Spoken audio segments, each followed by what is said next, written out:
ஆண்டவராகிய இயேசுவின் நாமத்தினாலே இந்த மே மாதத்தின் புதிய மாதத்தினுடைய வாழ்த்துக்களை உங்கள் ஒவ்வொருவருக்கும் நான் தெரிவித்துக் கொள்கிறேன். ஒரு வாக்குத்தத்தத்தை நாம் இந்த மாதத்திலே வாசிக்க கேட்டோம். ஏசாயா 54:17 அந்த வசனம் சொல்லப்பட்டிருக்கிறது. உனக்கு விரோதமாய் உருவாக்கப்படும் எந்த ஆயுதமும் வாய்க்காதே போகும். நமக்கு விரோதமாய் நிறைய ஆயுதங்கள் பொல்லாங்கன் உருவாக்கி கொண்டிருக்கிறான். நமக்கு விரோதமாக கண்களுக்கு தெரியாது, உணர்ந்து கொள்ள முடியாது, தொட்டு பார்க்க முடியாது, நினைச்சு பார்க்க முடியாது. ஆனால் ஒன்று மட்டும் தெரியும், அந்த ஆயுதங்களின் தாக்குதலில் உள்ள பலகீனங்களை நாம் அனுபவித்துக் கொண்டிருப்போம். இது ஏன் வந்தது, இது ஏன் நாம் இப்படி இருக்கிறோம் என்று சிந்திக்க கூட முடியாத அளவுக்கு அந்த ஆயுதங்களின் தாக்குதல்கள் நம்மை வாட்டி வதைத்து எடுக்கக்கூடும். இது இஸ்ராயேல் ஜனங்களை பார்த்து மனது உருகுகிற கர்த்தர் சொல்லுகிறார். இந்த காலை நேரத்தில் வந்திருக்கிற அன்பு திருச்சபையே, உடைய வாழ்க்கையில் எத்தனையோ இன்னல்கள், துயரங்கள், சோர்வுகள், வியாதிகள், கஷ்டங்கள், நஷ்டங்கள், கடன் பிரச்சனைகள், தீர்க்க முடியாத குடும்ப பிரச்சனைகள், எண்ணற்றவைகளோடு பாதிக்கப்பட்டு துடித்து கொண்டிருக்கலாம். இயேசுவின் அன்பு, இயேசு கிறிஸ்துவின் அன்பு, பரலோகத்தின் தேவன் காட்டின அன்பு சொல்லுகிற இந்த வார்த்தையை கேளுங்கள். உங்களுக்கு விரோதமாய் உருவாக்கப்படும் எந்த ஆயுதமும் வாய்க்காதே போகும். இதை நம்பி விசுவாசித்து நிற்க ஆரம்பிக்கும் பொழுது நமக்கு எதிரடையாய் பல ஆயுததாரிகள் வந்து நம்மை தாக்க வந்தாலும் கர்த்தர் நமக்கு போர் சேவகராய் நின்று அந்த தாக்குதல்கள் முழுவதையும் கீழே தள்ளி நம்மை பாதுகாக்க அவர் வல்லவராய் இருக்கிறார். எத்தனை பேர் ஆமென் சொல்றீங்க? ஹல்லேலூயா, ஹல்லேலூயா. வசனம் சொல்லுகிறது, நீ துன்பத்தை கண்ட வருஷத்திற்கும் நீ நஷ்டத்தை அனுபவித்த எல்லா காலங்களுக்கும் கர்த்தர் நம்முடைய வாழ்க்கையை சரியாய் மகிழ்ச்சியாக்குகிறவராய் இருக்கிறார். எல்லாத்தையும் ஆண்டவர் நம்மளுடைய லைஃப்ல திரும்ப கொடுக்கிறவராய் இருக்கிறார். எதை இழந்தோம், எதையெல்லாம் நம்முடைய வாழ்க்கையில பாடுகளோடு நம்ம கஷ்டப்பட்டு நமக்கு திரும்ப அப்படி ஒரு ரெஃப்ரெஷ்மெண்ட் ஆகாதான் நாம் நினச்சிட்டு இருப்போம். ஆனால் அப்படி கிடையாது. நாங்கள் எதையெல்லாம் கிறிஸ்துவுக்குள்ளே பாடுகளாய் நாம் அனுபவித்தோமோ, எதெல்லாம் கிறிஸ்துவுக்குள்ளே விசுவாசத்தை கொண்டு முறுமுறுப்பில்லாமல் அதை குறித்து வினா எழுப்பாமல் நாம் சகித்தோமோ, அது எல்லாத்திற்கும் பதில் உண்டு, ஜெயம் உண்டு, ஆரோக்கியம் உண்டு, ஆசீர்வாதங்கள் உண்டு. ஹல்லேலூயா, பிரைஸ் தி லார்ட். கர்த்தருடைய நாமம் மகிமைப்படுவதாக. இந்த ஏசாயா தீர்க்கதரிசனம் எழுதினது 54வது ஏசாயா. இதுக்கு முன்னதாக நீங்கள் பார்த்தீங்கன்னா 53வது ஏசாயாவில் கிறிஸ்துவினுடைய பாடுகளை குறித்து 700 ஆண்டுகளுக்கு முன்பதாகவே இயேசு எப்படி மரணிப்பார், எப்படி அவருக்கு தண்டனைகள் கொடுக்கப்படும், எப்படி அவர் இந்த உலகத்திற்குள்ள ஜீவனை விடப் போகிறார் என்று சொல்லி நடப்பதற்கு முன்பதாகவே கண்ட ஒரு தீர்க்க தரிசனம்தான் ஏசாயா 53ஆம் அதிகாரம். அந்த தீர்க்க தரிசிக்கு திரும்பவும் ஒரு விஷனை கொடுக்கிறார் ஆண்டவர். இந்த சிலுவை பாடுகளுக்கு பின்பதாக, உயிர் திறந்ததற்கு பின்பதாக இந்த மக்கள் மேலே தேவன் கொள்ளும் அன்பு எப்படிப்பட்டதாக இருக்கும், எப்படி அவர் நேசிக்க போகிறார் என்பதை இதையும் அவர் 700 ஆண்டுகளுக்கு முன்பதாகவே பார்க்கிற ஒரு சரித்திர காரியம்தான் இந்த 54ஆம் அதிகாரம். இந்த அதிகாரத்தினுடைய துவக்க வசனங்களை நாம் வாசிக்கலாம்.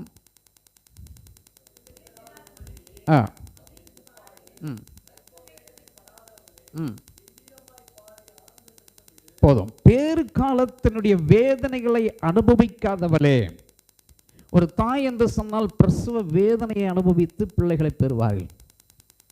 ஆனால் இந்த தாய், இந்த தகப்பன் அந்த பேறு காலத்தின் வேதனைகளை அறியாத ஒரு தாய் எங்கே அனுபவிக்கிறார் அந்த வேதனையை? எந்த இடத்துல அந்த கற்ப வேதனையை அவர் அனுபவிக்கிறார்? அவர் அநாத பிள்ளைகளை தன்னுடைய பிள்ளைகளாக அவர் சேர்த்து கொண்டு அவர்களுக்காக, நமக்காக அவர் கல்வாரியிலே கற்ப வேதனைப்படுகிற தகப்பனாக அவர் அந்த வசனங்கள் சொல்லுகிறது. கைவிடப்பட்ட பிள்ளைகளாய் இருக்கிறவர்களே, இந்த உலகத்திற்குள் அப்படிப்பட்ட ஹோப்லெஸ் லைஃப், நம்பிக்கையற்று எந்த ஒரு சூழலும் நமக்கு ஒரு ஒரு ஒரு ஆதாரம் இல்லாத ஒரு வாழ்வாக நம்முடைய வாழ்வில் இருந்தாலும் கர்த்தர் இன்றைக்கு காலை வேளையில் இந்த புதிய மாதத்தில் நமக்கு ஒரு அழைப்பை கொடுக்கிறார். நீ கைவிடப்பட்டவள் அல்ல, நீ துரத்து விடப்பட்டவள் அல்ல, நீ எதற்கும் உதவாதவன் என்று அல்ல. உன்னை எப்சிமா என்றும் உன்னை பியூலா என்றும் நான் உன்னை சேர்த்துக் கொள்வேன். ஏசாயா 62:4 வசனத்தை நாம் வாசிக்கலாம். அந்த வசனத்தில் அவர் ஒரு வாக்குத்தத்தம் செய்கிறார். நீ இனி கைவிடப்பட்டவள் எண்ணப்படாமலும் உன் தேசம் பாலான தேசம் எனப்படாமலும் நீ எப்சிமா என்றும் உன் தேசம் பியூலா என்றும் சொல்லப்படும். இனி நீ கைவிடப்பட்டவள் அல்ல. இதுதான் கிறிஸ்து சிலுவைக்கு பின்பதாக இந்த இறை சொந்தங்களாக இருக்கிற இஸ்ரவேலர் ஜனங்களுக்கு வாக்குறுதிகள் கொடுத்தார். இனி நீங்க இந்த உலகத்திற்குள்ள அனாதைகள் அல்ல, தாயும் தகப்பனும் இழந்து விட்ட பிள்ளைகளைப் போல நீங்கள் அல்ல. என்னுடைய அன்பு, என்னுடைய கல்வாரியின் அன்பு உங்களை எப்சிபா என்றும் உங்களை பியூலா என்றும் அழைக்கிறது. எப்சிபா என்றால் பிரியமானவனே, பியூலா என்றால் என்னோடு கூட வாழ்க்கைப்பட்டவளே என்று அர்த்தமாம். இந்த 54வது ஏசாயாவின் தீர்க்கதரிசன புஸ்தகம் ஒரு சம்பந்தமான, அதாவது ஒரு மன உறவை வெளிப்படுத்தின ஒரு பகுதியாக இந்த தீர்க்கன் எழுதுகிறார். அப்படி என்று சொன்னால் ஒரு மணவாளன் மணவாட்டிக்குள்ளே கொடுக்கப்படுகிற ஒப்பந்தத்தை குறித்து சிலுவைக்கு பின்பதாக உயிர்த்தெழுந்த இரட்சகர் கொடுக்கிற ஒரு ஒப்பந்தத்தின் உடன்படிக்கை இந்த 54வது ஏசாயா. அதில் திரும்பவும் நம்ம 54வது ஏசாயாவுக்கு போவோம். அங்கே அவர் சொல்லுகிறார், அனாதை ஸ்திரீயினுடைய பிள்ளைகள் அதிகம் என்று கர்த்தர் சொல்லுகிறார். உன் கூடாரத்தின் இடத்தை விசாலமாக்கி உன் வாசஸ்தலங்களின் திரைகள் விரிவாகட்டும். தடை செய்யாதே, உன் கயிறுகளை நீளமாக்கி உன் மூளைகளை உறுதிப்படுத்தி நீ வலதுபுறத்திலும் இடதுபுறத்திலும் இடம் கொண்டு பெருகுவாய். அடுத்தது அவர் ஒரு வாக்குத்தத்தத்தை கொடுக்கிறாரு. இந்த உலகத்தில் சிதறடிக்கப்பட்டவர்களாக நம்பிக்கை இழந்து வாழ்விலே வாழ்வா சாவா என்று துயரப்பட்டிருக்கக்கூடிய ஜனங்களுக்கு, அந்த ஜனங்களை கூட்டி சேர்க்கும் பொழுது அவர் சொல்லுகிறார், நீங்கள் இடம் கொண்டு வளம் கொண்டு நீங்கள் பெருக போகிறீர்கள். ஒரு ஆசீர்வாதத்தை தேவன் துவங்க விரும்புகிறார். அனாதை பிள்ளைகளுக்கு தேவன் தகப்பனாக தாயாக நான் இருக்கிறேன் என்பதை அவர் தன்னுடைய கரத்தை நீட்டுகிறார். இந்த உலகத்திற்குள்ள எத்தனையோ பேர் பாருங்க, எவ்வளவோ பேருக்கு தகப்பன் கிடையாது, தாய் கிடையாது. எத்தனையோ பேர் அனாதை இல்லங்களில் வளர்ந்து வாழ்க்கையில் சாதித்தவர்கள் எத்தனை பேர் இந்த உலகத்திற்குள்ள. அவர்கள் எல்லாத்திலும் சில பேரத்தை கேட்டு பாருங்க, அவர்கள் அந்த தேவனாய் ஆண்டவர் மேலே நம்பிக்கை வைத்திருக்கிறவர்கள். அவர்கள் சொல்லுவார்கள், எனக்கு தாயும் தகப்பனும் அவர்தான், என் நம்பிக்கையும் என் பலனும் அவர்தான் என்று அவர் சொல்லுவார். இப்படி ஆண்டவர் சொல்லுகிறார், இனி தடை செய்யாத, உன்னுடைய வாழ்க்கையிலே தேவனுடைய வாழ்விலே இடம் பெறுவதற்கு உன்னுடைய வாழ்விலே தடையாய் நீ இருக்காதே. அவருடைய வாழ்விலே பெரும் காரியங்களை செய்ய அவர் விரும்பு கொள்கிறாய் இந்த காலை நேரத்தில் இருக்கிறார். ஆகவே முதலாவது அவர் ஆசீர்வாதம் சொல்லுகிறார், இடம் கொண்டு பெருகுவாய். உன் சந்ததியார் ஜாதிகளை சுதந்திரத்தை கொண்டு பாழாய் கிடந்த பட்டணங்களில் குடியேற்றி வைப்பார்கள். பயப்படாதே, நீ வெட்கப்படுவதில்லை. நீ பெருக போகிற, உன் வாழ்க்கையில தேவனோடு இணைக்கப்பட்டிருக்க போகிற. அடுத்தது சொல்லுகிறார், நீ வெட்கத்தை இனி உன்னுடைய வாழ்க்கையில் நீ பார்க்க மாட்ட. வெட்கம் உன்னுடைய வாழ்க்கையில் வராது. நிறைய இடங்களில் வெட்கப்பட்டிருக்கிறோம், நிறைய சொந்த பந்தங்கள் முன்னால் வெட்கப்பட்டிருக்கிறோம். நிறைய நேரங்களிலே நம்மளுடைய அவமானங்களின் நிமித்தம் தலைகுனிவாய் நாம் நின்றிருக்கக்கூடும். இந்த இஸ்ராயேல் ஜனங்கள் அப்படிப்பட்ட வெட்கத்தை அவர்கள் அனுபவித்தார்கள். பல இடங்களில் அவர்கள் சிறைவாசத்தை மேற்கொண்டார்கள். பல ஆண்டுகளிலே பாபிலோனில் அவர்கள் சிறைவாசத்தை அனுபவித்தார்கள். எங்கும் அவர்கள் கைதிகளாக அடிமைகளாக இருந்தவர்களை பார்த்தவர் சொல்லுகிறார், நீங்கள் வெட்கப்பட்டு போவதில்லை. நானாதே, நீ இலட்சி அடையாதே, உன் வாலிபத்தின் வெட்கத்தை நீ மறந்து. இங்கதான் அங்க வந்து சொல்றார் ஆண்டவர், உன்னுடைய வாலிப காலங்களில், சின்ன குழந்தைங்க எல்லாரும் உடைய வாலிப காலங்களில் நாம் சில தவறுகள் தப்பிதங்களை செய்திருக்க கூடும். அதனுடைய தப்பிதங்கள் எல்லாம் கூட சில நேரங்களில் நம்முடைய தேவனை விட்டு பிரிக்கும். ஆண்டவர் வந்து அங்கே ஒரு மன்னிப்பு, ரெப்பண்டன்ஸை இந்த ஜனங்களுக்கு கொடுக்குறார். இப்படி வாலிப காலங்களில் நீ செய்துவிட்ட எல்லா காரியத்தையும் நான் நினைக்க மாட்டேன். பூர்வ மனதெல்லாம் நீ யோசிக்காத. உன்னுடைய இளைய வயதுடைய பாவங்களை குறிச்செல்லாம் நீ கவலைப்படாத. ஏன்னா நான் உன்னை இந்த கல்வாரி சிலுவையில் மன்னிச்சிட்டேன், மன்னிப்பு நான் உனக்கு கொடுத்துட்டேன். அதனால் அதை நீ மறந்துரு அப்படின்னு சொல்லி பாவம் செய்து விட்டவர்களுக்கு ஒரு வழியை தேவன் உருவாக்குகிறார். இனி இருக்கக்கூடிய ஜெனரேஷன்ஸ், இந்த பிள்ளைகள் எல்லாரும் நீங்கள் என்ன பண்ணணும், வாலிப பிராயத்தில் உன் சிருஷ்டிகராகிய தேவனை நீங்கள் நினைவு கூறணும். This teenage is very important stage. இந்த வாலிப பிராயம் என்பது ரொம்ப முக்கியமான ஒரு பிராயம். இந்த பிராயத்தில் இஸ்ராயேல் ஜனங்களுக்கு தேவன் கற்பித்த கட்டளைகள், நியமங்களை இந்த பிள்ளைகள் மறக்கக்கூடாது. பஸ்கா, இந்த பரிசுத்த வாரத்தில் நாம் கடைபிடிக்க வேண்டியது பஸ்கா. பழைய ஏற்பாட்டின் காலத்தில் மக்கள் கடைபிடித்த பழைய பஸ்கா என்பது அவர்கள் ஆட்டிறைச்சியும் சில பிரமாணங்களையும் கடைபிடித்து அதை அவர்களுடைய பிள்ளைகளுக்கு நினைவுபடுத்தி சொல்லும் பொழுது அந்த பெற்றோர் தன்னுடைய பிள்ளைகிட்ட கேட்கணும், இந்த பஸ்காவை நம்ம எதற்கு கொண்டாடுகிறோம் என்று நீ சொல்லுன்னு அந்த பிள்ளைகிட்ட கேட்பாங்களாம். அந்த பிள்ளைகள் சொல்ல தெரியணுமா, எங்கள் அப்பா அம்மா எங்களுடைய முற்பிதாக்கள் எங்களுடைய சொந்த பந்தங்கள் எல்லாம் 430 வருஷம் அடிமையாக இருந்து இதை தேவன் விடுவித்து அவர்களை பாதுகாத்து சங்கார தூதன் கைகளிலிருந்து விடுவித்து பாதுகாத்ததை நினைவுபடுத்த எடுக்கப்படுகிற பண்டிகை தான் இந்த பஸ்கா பண்டிகை அப்படின்னு அந்த பிள்ளை சொல்லணுமா. அப்படி சொல்லுகிற நினைப்பூட்டலை தேவன் இளைய சமுதாயத்திற்கு அவர் விரும்பினார்.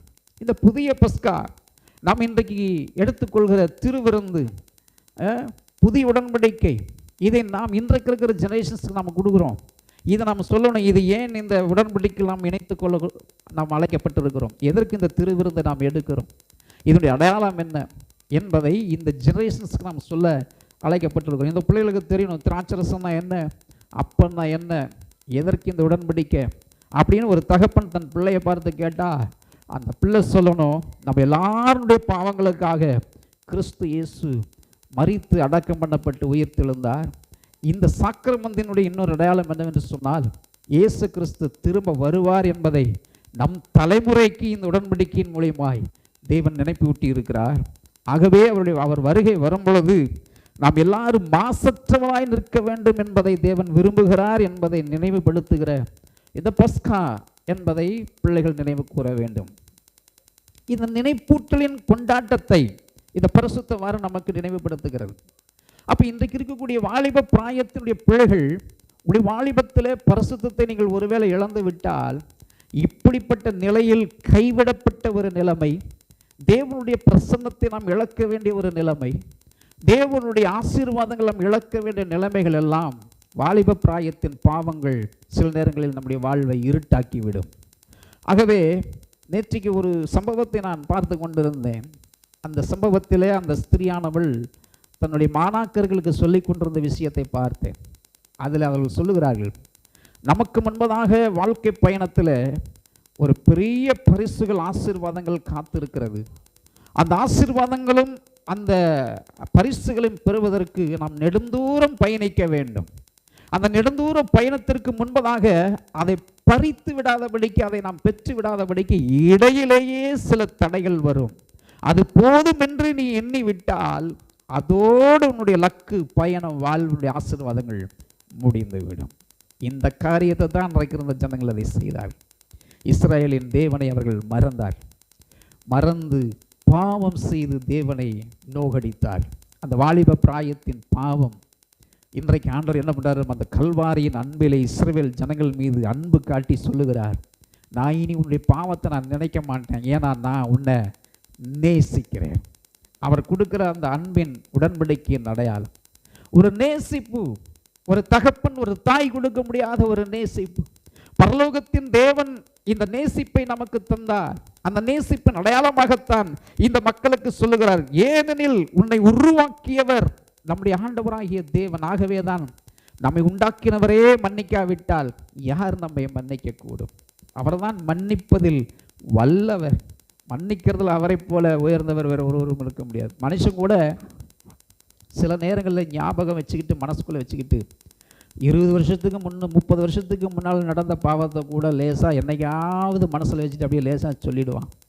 ஆமாம்மா, நீ அன்னைக்கு இப்படி பண்ணணும் தானே, இப்படி பண்ணினவ தானேன்னு சொல்லிடுவான். ஆனால் ஆண்டவர் வந்து மன்னிச்சிட்டேன்னு சொன்னால் ஒரு நாளும் அவர் திரும்ப அதை நினைப்பூட்ட மாட்டார். இதுதான் ஆண்டவர்கிட்ட இருக்கக்கூடிய ஒரு தெய்வீக அன்பு. அந்த அன்பில் தான் இந்த மக்களை பார்த்து சொல்லுகிறார், உன் வாலிபத்தின் வெட்கத்தை நீ மறந்து உன் விதவி இறப்பின் நிந்தையை நீ நினையாது இருப்பாய். அந்த பாவம் செய்யும் பொழுது பாவத்திற்குள்ளே நம்முடைய வாழ்வை ஈடுபடுத்திக் கொள்ளும் பொழுது தேவன் விலகிவிட்டால் அது விதவையின் சிறையிருப்பு.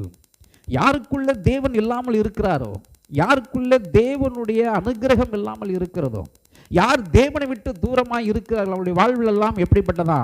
விதவையின் சிறையிருப்பை போல, கணவனை இழந்த ஒரு குடும்பத்தை போல. அப்ப யாருடைய ஒரு பலமுள்ள உறவை நாம் இழந்ததை போல கர்த்தர் இங்கே சித்தரிக்கிறார். அப்படி இருக்கு, நான் இனி உன்னை விட மாட்டேன். அதனால தான் சொன்னார், உன்னை எப்சிபா என்றும் உன்னை பியூலா என்றும் நான் உன்னை அழைக்கிறேன். கர்த்தர் ஒரு முறை அப்படி நம்மளுக்கு வாக்குத்தத்தம் செய்கிறார். ஒரு முறை கைவிட்டுட்டேன். எப்படி கைவிட்டுட்டேன்? இமைப்பொழுது, இந்த கண் மூடி திறக்கிறது தான் இமைப்பொழுது. இந்த கண்ணு ஒரு செகண்டு திறக்கிற இந்த டைமுக்குள்ள பிசாசு வெள்ளம் போல வந்து நம்ம மக்களை இழுத்துக்கொண்டானான். அவன் எடுத்துக்கொள்கிற டைமிங் பாருங்க. கர்த்தர் ஒரு கண் இமைக்கிற ஒரு நொடி பொழுதுதான் விலகினாரு. ஆனால் அந்த ஒரு நொடி பொழுதுல எத்தனையோ பிரச்சனைகளை இஸ்ரவேல் ஜனங்கள் சந்தித்தார். அதில் வசனங்கள் சொல்லுகிறது என்ன, கீழே நேரம் அப்படி கீழே இறங்கி போறேன். அதுக்கு முன்பதாக அவர் சொல்லுகிறார், உன் சிருஷ்டிகரே உன் நாயகர், சேனைகளின் கர்த்தர் என்பது அவருடைய நாமம், இஸ்ரவேலின் பரிசுத்தர் உன் மீட்பர், அவர் சர்வ வல்லமை சர்வ பூமியின் தேவன் எனப்படுவார். கைவிடப்பட்டு மனம் நொந்தலான ஸ்திரீயைப் போலவும் இளம் பிராயத்தில் விவாகம் செய்து தள்ளப்பட்ட மனைவியைப் போலும் இருக்கிற உன்னை கர்த்தர் அழைத்தார் என்று உன் தேவன் சொல்லுகிறார். இமைப்பொழுது உன்னை கைவிட்டேன், ஆனாலும் உருக்கமான இரக்கங்களால் உன்னை சேர்த்து கொள்வேன். ஸோ த ஆண்டவருடைய மெர்சி, அவருடைய மிகவும் கிருபை நிறைந்த அன்பு நம்மை அவரிடத்தில் சேர்த்து கொள்ளுகிறது. அவரிடத்தில் சேர்த்து கொள்ளப்பட்டு அவருடைய பிள்ளைகளாக திரும்ப நாம் வாழ்கிறதற்கு ஒரு புதிய பலத்தை இந்த வார்த்தைகள் நமக்கு தருகிறது. தேவனுக்கு உகந்த பாத்திரங்களாய் வாழ்வதற்காகத்தான் இந்த உலகத்திலே நாம் அவரால் அழைப்பை பெற்று நாம் நின்று கொண்டு இருக்கிறோம். அப்படி அவர் சொல்லிட்டு அதோடு கூட ஒரு உடன்படிக்கை அவர் செய்கிறார். இந்த உடன்படிக்கை தான் இந்த காலை நேரத்தில் நாம் நினைவு கூறணும். 9ஆம் வசனத்தில் சொல்லுகிறார்,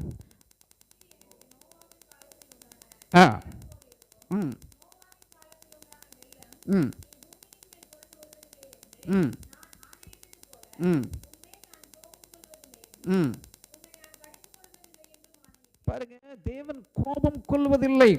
மனுஷன் சொல்றாரு, நீங்கள் கோபம் கொண்டாலும் பாவம் செய்யாதிருங்கள். கோபம் ரொம்ப மோசமானது. அது மனுஷன் கோபங்கிறது ஒரு பக்கம் இருந்தாலும் தேவனுடைய கோபம் ரொம்ப கஷ்டமானது.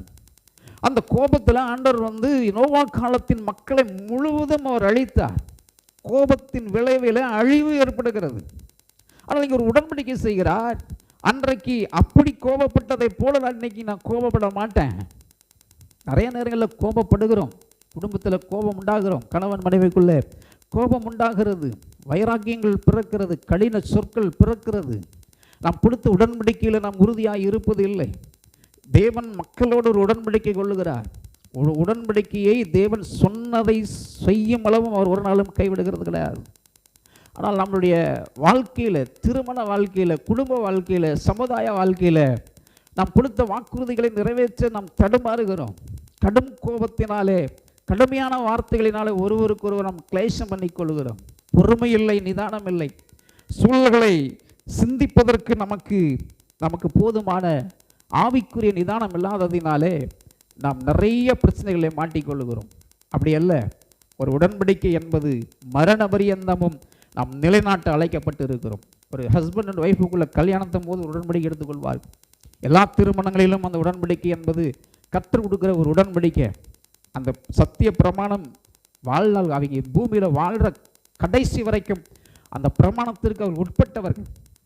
அந்த பிரமாணத்தில் அவர் சொல்லுகிறார், வாழ்வானாலும் தாழ்வானாலும் என்னுடைய வாழ்க்கையில், இந்த உலகத்தில் என்னவெல்லாம் என்னுடைய வாழ்க்கையில் ஆசீர்வாதங்கள் வந்தாலும் வராவிட்டால் நஷ்டம் எதாக இருந்தாலும் சரி, நான் கொடுத்த வாக்குறுதியில் உங்களுக்கு நான் உண்மையாக இருப்பேன்னு சொல்லி தான் கல்யாணம் பண்ணிட்டு போகிறாங்க கணவன் மனைவி எல்லாரும். ஆனால் கோபம் வந்துடுது, பிரச்சனை வந்துடுது, அது பெரிய அளவில் மாறி விடுகிறது. அப்படி அதுதான் பிசாசுக்கு பிடிச்ச விஷயமே கோபம்தான். அந்த இமைப்பொழுது கோபத்தை அவன் பிரயோகப்படுத்தி கொள்ளுவதற்கு நாம் இடம் அளிக்கக்கூடாது. சாந்தமும் மனத்தாழ்மையும் அமைதலும் நம்முடைய கிறிஸ்துவ வாழ்வுக்கு தேவைப்படுகிற அடிப்படை தகுதிகளாய் அது இருக்கிறது. இயேசு கிறிஸ்துடைய உயிர்த்தெழுதலில் அடங்கி இருக்கக்கூடிய காரியம் வெறும் அவர் மரித்து ஒரு சடலமாக இருந்தது, ஆவி பெற்று உயிர் தெழுந்தது மாத்திரம் அதில் பெரிய காரியம் கிடையாது. அவருடைய ஜீவியம், அவருடைய வாழ்க்கையின் பின்னணிகள், அவர் பிதாவுக்காக வாழ்ந்தது, கீழ்ப்படிந்து பிரமாணங்களை நிறைவேற்றினது, சாட்சியாய் இருந்தது, தாழ்மையாய் இருந்தது, அவமானங்களை பொறுமையாய் சகித்தது, இதெல்லாம் தான் உயிர்த்தெழுதலின் மேன்மையாக கருதப்பட்டது. ஆகவே கிறிஸ்துவ வாழ்க்கை என்பது ஒரு வெளிப்புற வாழ்க்கை அல்ல, அது சாட்சிக்குரிய ஒரு வாழ்க்கையாக அது இருக்கிறது. சாட்சி வேணுங்க. உங்களை குறித்து உங்கள் மனைவி சாட்சி சொல்லணும், மனைவி உங்களை குறித்து சாட்சி சொல்லணும். சாட்சி வெளியில் எங்கேயும் தேடணுங்கிற அவசியம் இல்லை. உங்களுடைய குடும்ப உறுப்பினர்கள் தான் உங்களுடைய சாட்சிகளாக இருக்கிறார்கள். அவர்கள் சொல்லணும், அவர் இப்படி தான் ஆண்டவருக்குள்ளே இருக்கிறாருன்னு உங்களை பற்றி சொல்லணும். அந்த சாட்சி ரொம்ப அவசியம். அந்த சாட்சியில் இல்லை, நீங்கள் இல்லைன்னு சொன்னால் நீங்கள் ஆண்டவருடைய பாதையில் இல்லை என்று அர்த்தம், ஆண்டவர் உங்களோடு இல்லை என்று அர்த்தம், தேவனுடைய பிரசன்னம் உங்களை விட்டு வெளியில் போயிடுச்சுன்னு அர்த்தம். இதெல்லாம் கண்டுபிடிச்சு சரியாக்கி தேவனுடைய பாதையில் இருப்பதற்கு நீங்கள் உங்களையும் என்னையும் நாம் அவருடைய கரங்களில் ஒப்பு கொடுக்க வேண்டும். நோவா காலத்தில் கொடுத்த உடன்படிக்கை என்ன? அழிவின் உடன்படிக்கை. ஆனால் சிலுவை பாடுகளுக்கு பின்பதாக தேவன் கொடுக்கிற இந்த பரிசுத்த வாரத்தில் கொடுக்கக்கூடிய உடன்படிக்கை என்ன? நான் உங்களை நித்திய கிருபையுடன் இறங்கி உங்களை சேர்த்துக் கொள்வேன். அதெல்லாம் சொன்னாரு, நான் உன்னை விட்டு விலகவே மாட்டேன், நான் கைவிடவே மாட்டேன் அப்படின்னு சொல்லி ஒரு உடன்படிக்கையை தேவன் ஏற்படுத்துகிறார். இந்த உடன்படிக்கைக்குள்ளே உங்களை அழைப்பதற்காகத்தான் ஆண்டவர் இன்றைக்கு நமக்கு இந்த ஆசீர்வாதத்தை தந்திருக்கிறார். அதுபோல உன்மேல் நான் கோபம் கொள்வதில்லை என்று உன்னை நான் கடிந்து கொள்வதில்லை என்று ஆணையிட்டேன். பாருங்க, உன்மேல் நான் கோபம் கொள்வதில்லை என்றும் உன்னை நான் கடிந்து கொள்வதும் இல்லை என்றும் ஆணையிட்டு இருக்கிறேன். கோபம் கொள்ள மாட்டேன், கடிஞ்சு கொள்ள மாட்டேன். கடிந்து கொள்ளுதல் அவசியம், கோபம் கொள்ளுதல் அவசியம். ஆனால் அதில் தேவனுக்கு பிரியமற்ற கடிந்து கொள்ளுதலோ தேவனுக்கு பிரியமற்ற கோபமோ ஆகாது. நல் ஒழுக்கமுள்ள சம்பாசனைகளாகத்தான் நம்முடைய வாழ்வில் தேவனுக்கும் நமக்கும் இருக்க வேண்டும். ஃபேமிலி லைஃப்பில் நமக்கு இருக்க வேண்டும். நாம் சுற்றி சுற்றி வருகிற ஒரு விஷயம் என்ன? நமக்கு விரோதமாய் உருவாக்கப்படுகிற ஆயுதங்களை தேவன் முறியடிப்பது தான் கொடுத்திருக்கிற வாக்கு தத்தம். அந்த வாக்கு தத்தத்தை நம்முடைய வாழ்க்கையில் தேவன் ஆணையிட்டு கொடுக்கிறார். உங்களுக்கு நான் நித்திய கிருபையுடன் இறங்குவேன். எப்படியெல்லாம் அது நினைக்க போகிறது, எப்படி நிற்க போகிறது? மலைகள் விலகினாலும் பர்வதங்கள் நிலை பெயர்ந்தாலும் என் கிருபை உன்னை விட்டு விலகாமலும் உன் சமாதானத்தின் உடன்படிக்கை நிலை பெயராமலும் இருக்கும் என்றார். மலை என்னைக்காவது கீழே விழுந்துருமா? நின்று கொண்டிருக்கக்கூடிய மலை, சமுத்திரம் மாறிடுமா? என்னைக்கும் மாறாது. வானமும் பூமியும் ஒரு நாளும் மாறிடாது. அதான் அப்படியே தான் இருக்கும். கர்த்தர் சிருஷ்டித்தவைகள் ஒரு நாளும் யாராலும் மாற்ற முடியாது. ஆகவே தான் அவர் அடிக்கடி சொல்லுவார், வானமும் பூமியும் ஒழிந்து போனாலும் என் வார்த்தைகள் ஒரு நாளும் ஒழிந்து போகிறது இல்லை. இந்த புதிய மதத்திற்குள் வந்திருக்கிற அன்பு திருச்சபை மக்களே, உங்களின் முழு நம்பிக்கை முழுவதும் தேவனோடு கூட இருக்கட்டும். கர்த்தர் உங்கள் மீது என் மீதும் அன்பு கொண்டு பேசுகிறார், இரக்கத்தின் தேவனாய் பேசுகிறார். அவருடைய அன்பு விளையேற பெற்றது. இஸ்ரேல் ஜனங்களை நோக்கி பார்த்து உள்ளத்தின் ஆழத்திலிருந்து நேசிப்பை வெளிப்படுத்துகிறார். நேசிப்பு தானுங்க ஒரு குடும்பத்திற்கு ரொம்ப அவசியமானது, ஒரு சபைக்கு ரொம்ப அவசியமானது. ஒரு தனிப்பட்ட எந்த ஒரு விஷயத்திலும் தூய அன்பு எங்கே இருக்கிறது? அதனால தான் சொன்னார், இஸ்ரவேலின் உன் மீட்பர் பரிசுத்தர். இந்த பரிசுத்த வாரத்தில் அவர் பரிசுத்தராய் இருக்கிறதை போல நாமளும் பரிசுத்தராய் இருக்க விரும்ப வேண்டும். நம்முடைய சொல்லில் பரிசுத்தம் வேணும், நம்முடைய செயலில் நிதானம் வேணும். ஒரு மனசை புண்படுத்துகிற அளவுக்கு நம்ம வாழக்கூடாது. ஒருத்தர் கை நீட்டி விரல் நீட்டி குற்றப்படுத்தும் அளவுக்கு நம்முடைய வாழ்விலே நாம் தேவனுக்கு விரோதமாய் நடந்து விடக்கூடாது. ஆகவே அப்படி இருக்கணும்னு சொன்னால் தேவனோடு நாம் இருக்க வேண்டும், அவர் நம்மோடு இருக்க வேண்டும். இதுதான் தேவன் நமக்கு கொடுத்திருக்கிற ஒப்பந்தம். அவர் நம்மோடு கூட இருப்பதற்கு நாம் இடமளிக்கணும், நாம் அவரோடு வாழ்வதற்குரிய எல்லா காலங்களையும் நமக்கு தரணும். ஏதேன் தோட்டத்தில் லட்சக்கணக்கான மரங்களை நாட்டினார். ஒரு மரம் ரெண்டு மரம் இல்லை. நீங்கள் ஏதோ நினச்சிட்டு இருக்கிறீங்க ஒரு மரத்தை தான் நடுவில் வச்சுக்கிட்டு கர்த்தர் டெஸ்ட் பண்ணாருன்னு. கிடையாதுங்க. லட்சக்கணக்கான மரங்களை தோட்டத்தில் நட்டி அந்த மரங்கள் முழுவதும் ஜீவனோடு வாழ்வதற்கு 4 ஆறுகள் அந்த தோட்டத்திலிருந்து புறப்பட்டு வெளியில் வந்தது. அந்த மரங்களுக்கு ஜீவனுள்ள தண்ணீர் தேவை என்று தேவன் அறிந்திருந்தார். தேவனோடு ஒன்று இணைக்கப்பட்டவர்களாய் வாழ வேண்டும் என்பதை இந்த மரங்களும் ஜலங்களும் நமக்கு அடையாளப்படுத்தினது. அந்த மரத்திற்கு ஜலமில்லை என்று சொன்னால் அது வாடிவிடும், அது இறந்துவிடும். அந்த தண்ணீர், ஜீவனுள்ள தண்ணீர் நம்முடைய வாழ்க்கையில் ஆகிட்டே இருக்கணும், ஊறிக்கிட்டே இருக்கணும். ஏன் ஆலயத்துக்கு வரணும், ஏன் பிரசங்கங்களை கேட்கணும், ஏன் வசனங்களை பார்க்கணும், ஏன் வசனங்களை விசுவாசிக்கணும்னு சொன்னால் நமக்குள்ளே அது என்ன ஆகிட்டே இருக்கணும்னா ஊறிக்கொண்டு நமக்குள்ளே அந்த பலனுள்ள வார்த்தைகள் இறங்கிக் கொண்டே இருக்க வேண்டும். அதற்காகத்தான் அந்த மரத்துக்கு எல்லாம் தேவன் தண்ணியை பாய்ச்சினார், ஒரு இடத்துல அதை நட்டு வச்சார். நம்ம இந்த சபை என்பதை, ஒரு சபை என்பது ஒரு ஏதேன் தோட்டம். இந்த தோட்டத்துக்குள்ள தேவன் நம்மை நட்டு வச்சிருக்கிறார்.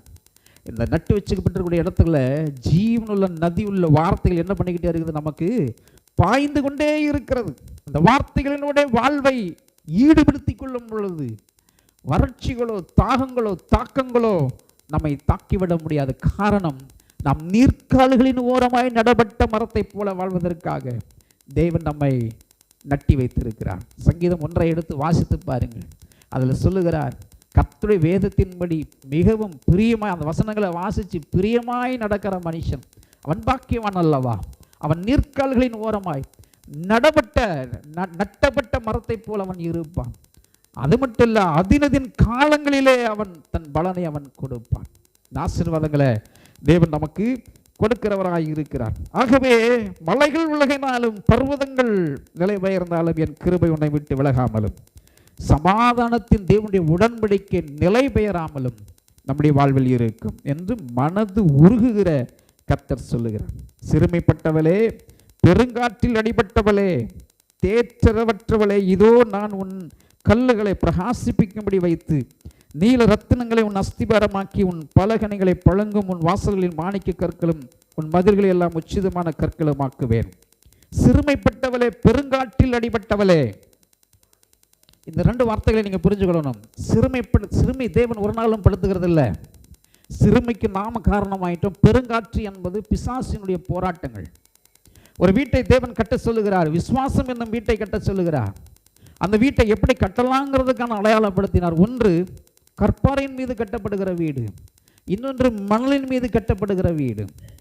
இந்த கற்பாறையும் மணலும் என்பது, கற்பாறை விசுவாசத்தை பற்றி பேசுகிறது. கிறிஸ்துவின் மேல் கட்டப்படுகிற வீடு. அந்த கிறிஸ்துவின் மேல் கட்டப்படுகிற அந்த வீட்டின் மேலே பெருங்காற்று அடித்தாலும், பெரும் மழை அதன் மேலே மோதினாலும், அப்படின்னா என்ன அர்த்தம்? உங்களுடைய விசுவாசத்திற்கு விரோதமாக பல சவால்கள் வர ஆரம்பிக்கக்கூடும். உங்களை தேவனை விட்டு பிரிப்பதற்கான எல்லா சோதனைகளும் வரக்கூடும். ஆனால் கற்பாறையின் மீது கட்டப்பட்டிருக்கக்கூடிய விசுவாசம் உள்ள விசுவாசியினுடைய எதிர்காலம் அது ஒரு நாளும் சேதப்படுத்த முடியாது. ஆனால் மணலின் மீது கட்டப்பட்டிருக்கிற வீடோ, ஒரு இந்த மணலை மாதிரி இருக்கிற விசுவாசம் கொண்டிருக்கக்கூடிய கிறிஸ்துவ வாழ்க்கை, அது பெருங்காற்று வந்துருச்சு, பெருவெல்லாம் வந்துருச்சு, நில அதிர்ச்சி வந்துருச்சுன்னு சொன்னால் அந்த வீடு நிலைக்காது. சிறுமைப்பட்டவளே, பெருங்காற்றினால் அடிபட்டவளே, வாழ்க்கையில் நொந்து நூலாகி என்ன செய்வதென்று தவித்து கொண்டிருந்த ஒரு சூழலுடைய வாழ்வில் இருந்திருக்கலாம். அவர்தான் சொல்லுகிறார், மலைகள் விலகினாலும் பர்வதங்கள் நிலை பெயர்ந்து போனாலும் என் கிருபை உன்னை விட்டு விலகாது இருக்கும். இந்த வார்த்தைகளை விசுவாசிக்கிறீர்கள் அன்பானவர்கள்? இந்த காலை நேரத்தில் எத்தனை பேர் ஆமென் சொல்றீங்க? ஹல்லேலூயா. இனிமேல் உன் வாழ்க்கையில் பெருங்காற்றுகள் வரப்போகிறது இல்லை. உன் வாழ்க்கையில் நீ சிறுமைப்பட்டு போக போகிறது இல்லை. உன் வாழ்க்கையில் இதுவரைக்கும் நீ கண்ட எல்லா அடிமைத்தனத்தின் காரியங்களும் முடிவுக்கு வந்து விட்டது. காரணம், கிறிஸ்து எல்லாவற்றையும் நமக்காக செய்து நம்மை விடுவித்தார் என்பதைத்தான் இந்த ஏசாயா 54 நமக்கு வாக்குத்தத்தம் செய்து கொண்டிருக்கிறது. அப்படி சொல்லி அவர் எல்லாம் சொல்றாரு, அந்த உன்னுடைய வாழ்க்கையிலே உன் கல்லுகளை பிரகாசிப்பிக்கும்படி வைத்து நீல ரத்தினங்களை உன் அஸ்திபாரமாக்கி உன் பலகணிகளை பழங்கும் உன் வாசல்களில் மாணிக்க கற்களும் உன் மதில்களெல்லாம் உச்சிதமான கற்களுமாக்கும் உன் பிள்ளைகள் எல்லாரும் கர்த்தரால் போதிக்கப்பட்டு இருப்பார்கள். அன்று கொடுக்கிற அந்த ஆசீர்வாதத்தின் பெருக்கம். யோவான் என்ற ஒரு சீசன் இருந்தான். இயேசுவுக்கு ரொம்ப அன்பான ஒரு சீசன், ரொம்ப அன்பு நிறைந்தவர்.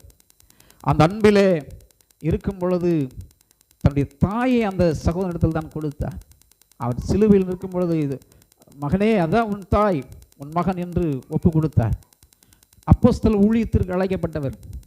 ரோம ராயருடைய ஆட்சி காலங்களில் மிகவும் நெருக்கப்பட்டு கிறிஸ்துவை பிரசங்கித்தவர்கள் எல்லாம் சித்திரவதைக்கு உட்படுத்தும்படியாக பத்மு தீவு என்ற இடத்திலே கொண்டு போய் அடைச்சி வச்சுட்டாங்க. அன்றைக்கு இருந்த ஒரு பெரிய ஒரு மத்திய சிறைச்சாலை மாதிரி. அது கிட்டத்தட்ட 16 மைல் தூரம் அந்த சிறைச்சாலையின் சுற்றளவு இருக்குமா. சின்ன ஆசியாவுக்கு மேற்கில் இருக்கக்கூடிய ஒரு பகுதி அந்த சிறைச்சாலை. அந்த சிறைச்சாலைக்குள்ளே அவரை அடைச்சி வச்சிருக்கும் பொழுது ஒரு சின்ன குகை, இந்த ஃபுல் ஃபீட் மாதிரி இருக்கக்கூடிய அந்த குகை பேக் சைடு எவ்வளோ ஹோல்ஸ் இருக்குமோ அதில் குறுகி உட்கார்ந்திருப்பது தான் சிறை தண்டனை. யோவானுக்கு கொடுக்கப்பட்ட சிறை தண்டனை. அந்த சிறை தண்டனையில் கர்த்தர் தம்முடைய வெளிப்பாட்டை கொடுத்தார். அதான் திருவெளிப்பாடு, வெளிப்படுத்தின விசேஷம் என்று நாம் பார்க்கிறோம். அதில் அவர் எழுதுகிறார், இந்த ரட்சிக்கப்பட்டு ஜீவ புஸ்தகத்தில் சேர்க்கப்பட்டவர்களுடைய வாழ்க்கை இந்த ஏசாயா சொன்ன மாணிக்க கற்களும் நீலரத்தன கற்களும் பலகணிகளின் பழுங்கும் உள்ள தேசத்தில் மக்கள் வாழ்வார்கள் என்று ஒரு குகைக்குள்ள உட்கார்ந்து கொண்டு ஒரு சிறைவாசமோ அல்லது கைதியின் நிலையோ எந்த மனுஷனும் போய் சந்தித்து விட முடியாது என்று சொல்லப்படுகிற ஒரு தனித்து விடப்பட்ட நிலையோ தேவனுடைய வார்த்தையை பெறுவதற்கு அது தடையாக இருக்க முடியவில்லை. சிறையிலும் கர்த்தருடைய வார்த்தை யோவானுக்கு இறங்கினது. அவர் எழுதுகிறார், யோவானின் வெளிப்படுத்தல் 21ஆம் அதிகாரம் 18வது வசனத்திலிருந்து திருப்பி பாருங்கள். ஆட்டுக்குட்டியானவரின் ஜீவ புஸ்தகத்தில் எழுதப்பட்டவர்கள் மாத்திரமே அதில் பிரவேசிப்பார்கள்.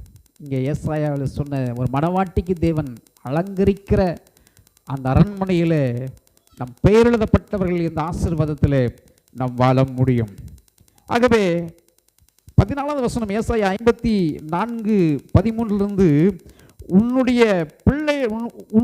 உன் பிள்ளைகளுடைய சமாதானம் பெரிதாயிருக்கும், நீதியினால் ஸ்திரப்பட்டிருப்பாய், கொடுமைக்கு தூரமாவாய், பயமில்லாதிருப்பாய், திகிலுக்கு தூரமாவாய். இங்கே ஒரு சில ஆசீர்வாதங்கள் அவர் சொல்லுகிறார். சமாதானம், நீதி, கொடுமை, திகிலுக்கு தூரமாகிற ஆசீர்வாதம். இந்த உடன்படிக்கையின் 2வது நிலை இப்படி வாழ்க்கையில் எத்தனை பேர் இந்த காலை நேரத்தில் விசுவாசிக்கிறீங்க எனக்கு தெரியல. நிறைய பேர்த்துடைய வாழ்க்கையில் என்ன இல்லை தெரியுமா? சமாதானம் இல்லை. என்ன தெரியுமா? சமாதானம் கிடையாதுங்க. வெளியில் சிரிப்பாங்க, வெளியில் எல்லாம் அப்படியே மகிழ்ச்சியாக இருப்பாங்க.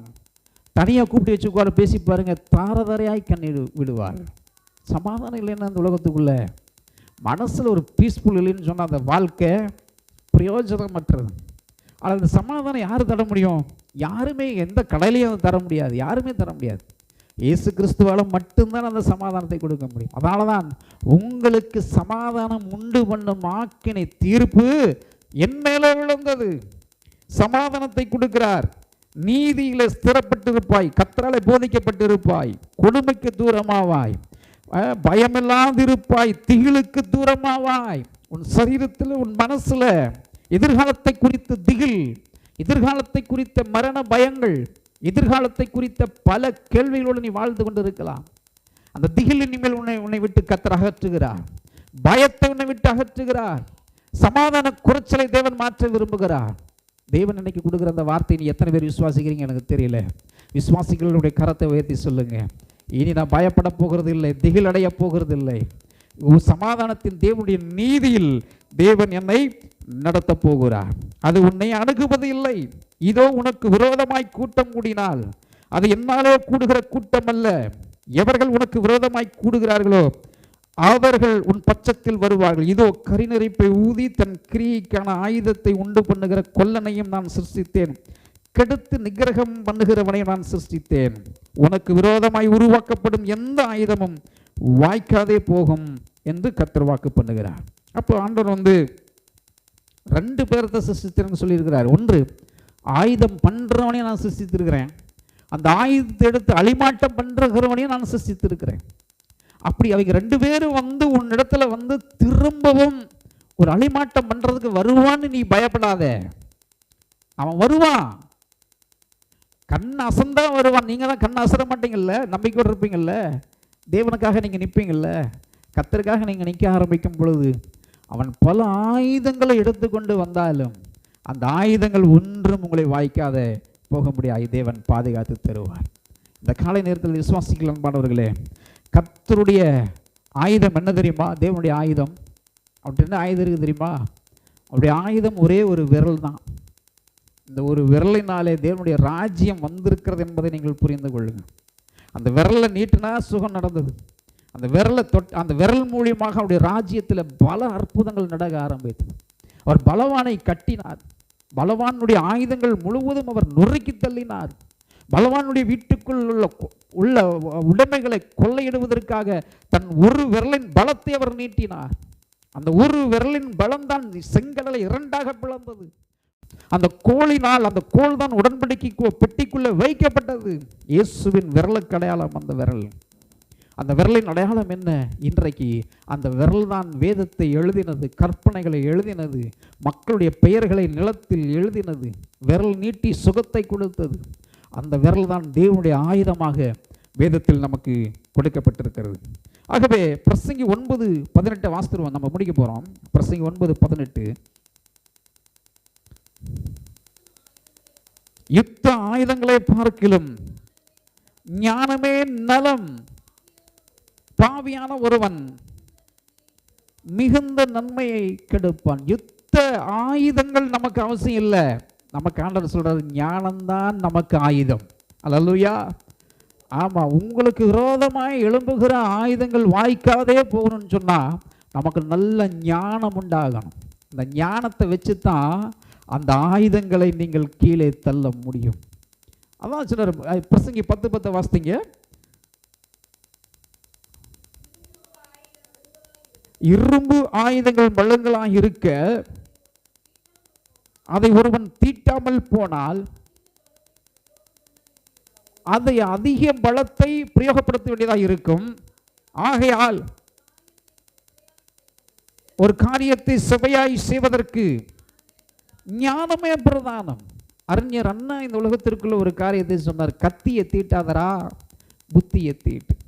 ஆயுதத்தை தீட்டுவது அல்ல, உங்கள் கைகளில் வெப்பன்ஸ் எடுப்பது அல்ல, உங்கள் கைகளிலே கர்த்தருடைய ஞானத்தை வைப்பது தான் இந்த உலகத்தை ஜெயிப்பதற்காக நமக்கு கொடுக்கப்பட்டிருக்கக்கூடிய வழி.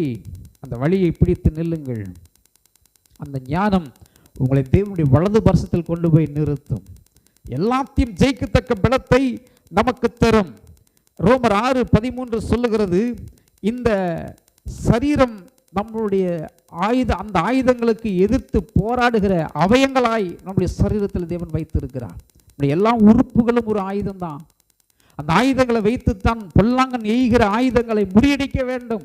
இச்சை என்கிற ஆயுதம் வரும், விபச்சாரம் என்கிற ஆயுதம் வரும், குடிவெறி என்கிற ஆயுதம் வரும், கர்த்தருக்கு அருவருப்பாய் செய்யக்கூடிய களியாட்டம் என்கிற ஆயுதங்கள் வரும். இதெல்லாத்தையும் முறியடிப்பதற்கு தேவனுடைய அவயமாய் இருக்கக்கூடிய சரீரங்களை அவருடைய ஆவியினாலும் வசனங்களாலும் நிரப்பி வைக்கும் பொழுது அவைகளை நாம் வென்று விடுவோம், ஜெயித்து விடுவோம். இன்றைக்கு இருக்கிற வாலிப பிள்ளைகளுக்கு இது ரொம்ப அவசியம். உங்களுடைய இருதயம் என்னும் பலகையிலே உங்களுடைய தேவனுடைய வசனங்களை எழுதி வைத்து கர்த்தருடைய கற்பனைகளுக்கும் கட்டளைகளுக்கும் கீழ்ப்படிந்து நடக்கிற அனுபவத்தை நீங்கள் பெருக்கிக் கொள்ள ஆரம்பிக்கும் பொழுதுதான் உங்களுடைய சரீரம் என்னும் அவயங்களையும் ஆயுதங்களையும் நீங்கள் பாதுகாக்க முடியும். இல்லைன்னா பொல்லாங்கன் அதை தீட்டுப்படுத்துவதற்கு பயன்படுத்தி விடுவான். ஆகவே கர்த்தர் வேலி அடைத்து பாதுகாக்க நம்முடைய வாழ்வில் அவர் விரும்புகிறார். 2 கொரிந்தியர் 6:1-10 வீட்டில் போய் வாசித்து பாருங்கள். அங்கே முழு வாழ்க்கையும் சரீரத்தை குறித்தும் ஆயுதங்களை குறித்தும் அவர் எழுதியிருக்கிறார். இந்த செய்தி நாம் முடிக்க போகிறோம். திரும்ப சொல்லுகிறேன், உங்களுக்கு விரோதமாய் உருவாக்கப்படுகிற எந்த ஆயுதங்களும் வாய்க்காதே போகும். அது பலகீனமாய் இருக்கலாம், சுகவீனமாய் இருக்கலாம், அவிசுவாசமாய் இருக்கலாம், அவநம்பிக்கையாய் இருக்கலாம், பொருளாதார தோல்விகளாய் இருக்கலாம். அப்படி வாழ்விலே எதையெல்லாம் நீங்கள் சாத்தியமில்லை நீங்கள் நினச்சிக்கிட்டு இருக்கிறீங்களோ அந்த ஆயுதங்கள் முழுவதும் தேவன் இன்றைக்கு கல்வாரி சிலுவையில் அதை உடைத்து விடுவித்து. காரணம் ஏன்? உன் தேவனாகிய ஆண்டவர் பரிசுத்தர், உன் மீட்பர் பரிசுத்தர், அவர் சர்வத்திற்கும் தேவன், சர்வ வல்லமையுள்ள தேவன். இந்த இஸ்ரவேல் ஜனங்கள் மீது அன்பு கொண்டு நான் உன்னை நேசித்து உன் மீது என்னுடைய சமாதான உடன்படிக்கையை வைக்கிறேன். அந்த சமாதான உடன்படிக்கை நித்திய உடன்படிக்கையாக நித்திய ஜீவனுக்கு ஏதுவாக தேவன் நம்மை வைத்து ஆசீர்வதித்திருக்கிறார். சென்ற மாதத்தை கடக்க செய்த தேவன் இந்த புதிய மாதத்திலும் ஒரு புதிய பலத்தோடு கூட நீங்கள் எந்த ஆயுதங்கள் உங்கள் வாழ்க்கையில் எதிர்த்து வந்தாலும் எதிர்த்து நிற்க திராணியுள்ளவர்களாக, மார்க்கவசத்தை அணிந்தவர்களாக, இடுப்பு கட்சிகளை அடைந்தவர்களாக, பாதரட்சைகளை தொடுத்தவர்களாக, வேத வசனங்களை கையில் பிடித்து நிற்கிறவர்களாக நின்று நீங்கள் நிற்கும் பொழுது உங்களுக்கு விரோதமாய் வருகிற ஆயுதங்கள் கீழே விழுந்து வாய்க்காதே போகும். எழுந்து நின்று பிரார்த்தனை செய்வோமா? அன்பின் ஆண்டவருடைய சமூகத்திற்கு முன்பாக நம்மை அர்ப்பணம் பண்ணி ஸ்தோத்திரம் பண்ணுவோம். ஹல்லேலூயா.